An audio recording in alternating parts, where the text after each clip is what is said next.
আল্লাহ কোন পর্বে জিজ্ঞাসা করছিলেন মালাকুল মউত রে যে অপারেশনে কখনো দিলে ব্যথা লাগছে?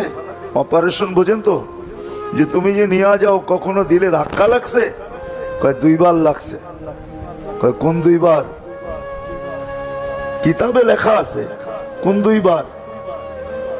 বলছে বন্যা চলতেছিল, প্লাবন চলতেছিল, এক নারী প্রেগনেন্ট অবস্থায় কাঠের উপরে বাসতেছিল, আর ওইখানেই বাচ্চা প্রসব।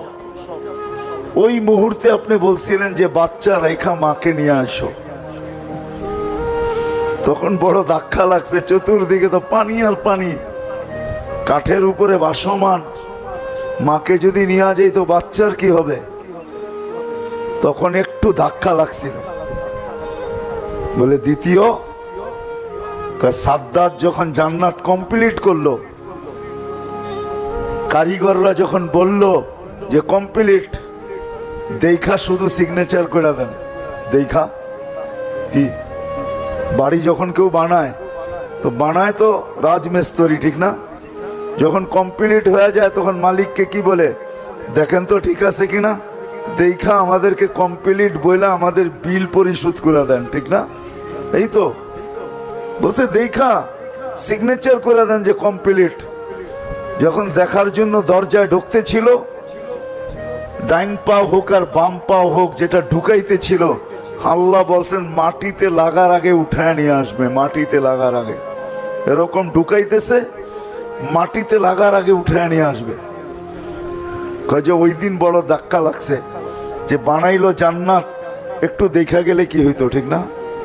একটু দেখা গেলে কি হইতো? একটু দেখতেও দিলেন না। এত খরচ করে বানাইলো, এত ডিজাইনার দিয়ে বানাইলো, আপনার প্রতিযোগী ছিল বটে, আপনার প্রতিযোগিতায় জান্নাত বানায় ফেলছে, কিন্তু একটু দেখতো যে বানাইলো কি। তা আল্লাহ বলে ওই কাঠের উপরে বাচ্চাটাই এই বাচ্চাটা,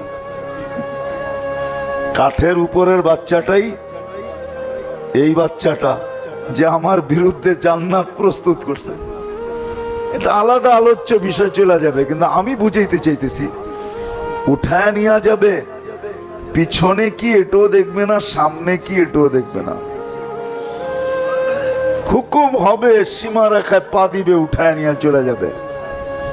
কিন্তু সত্য এটাই হলো যে আমাকে মানুষ গড়তে হবে। মানুষ শুধু মানুষ হিসেবে জন্ম নিলে হবে না।